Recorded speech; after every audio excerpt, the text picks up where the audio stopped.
ओडिशा रे धान विशेष करके पश्चिमांचल रे संबलपुर हो, बरगढ़ हो, कलाहांडी हो, बलांगीर हो, नुआपड़ा हो, सोनपुर हो, बौद्ध हो, नवरंगपुर हो, देवगढ़ हो किंबा उपकूल अंचल गंजाम हो, भद्रक हो, बालेश्वर हो, कटक विभिन्न जिला हो, धान किणा ओडिशार कृषि अर्थनीतिर मेरुदंड।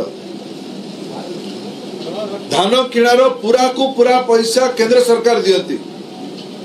आज दिन में केंद्र सरकार 2183 टंका पर क्विंटाल धान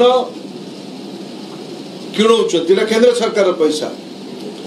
ओडिशा रे अनेक दिन दाबी आसिले पर्याप्त होनी, गोटे अधिका दि जाओ। आमे संकल्प करलु, आमे जिम छत्तीसगढ़ से काम को करिकी भी देखेलु। आमे बीजेपी सरकार हबो जून मासरे, जून मास शेष आड़क जो धान किणा बिका हबो, जून मास 10 तारिख तो प्रधानमंत्री कहते सरकार हबो जून मास शेष आड़क ओडिशा रे चाषी जो धान किणिम तो तीनटा फरक हबो।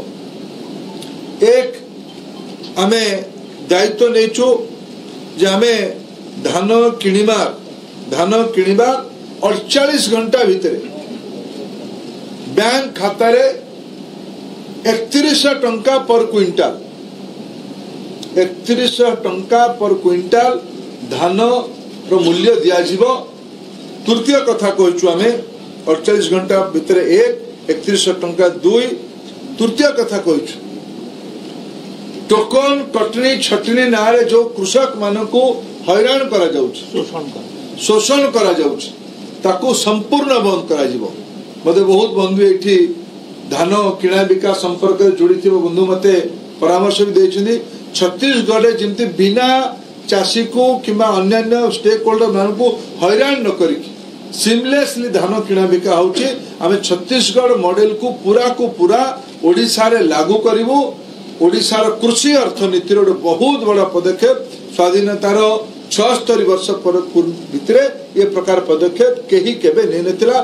धान रे प्रथम थर करिकी स्टेट बोनस दिया जीवो, स्टेट पैसा खर्च करिवो। आज पर्याप्त मात्रा राज्य पाखरे संसाधन अछि, हमर दुर्नीति करिवार नहीं, कृषक को मजबूत करिवार अछि।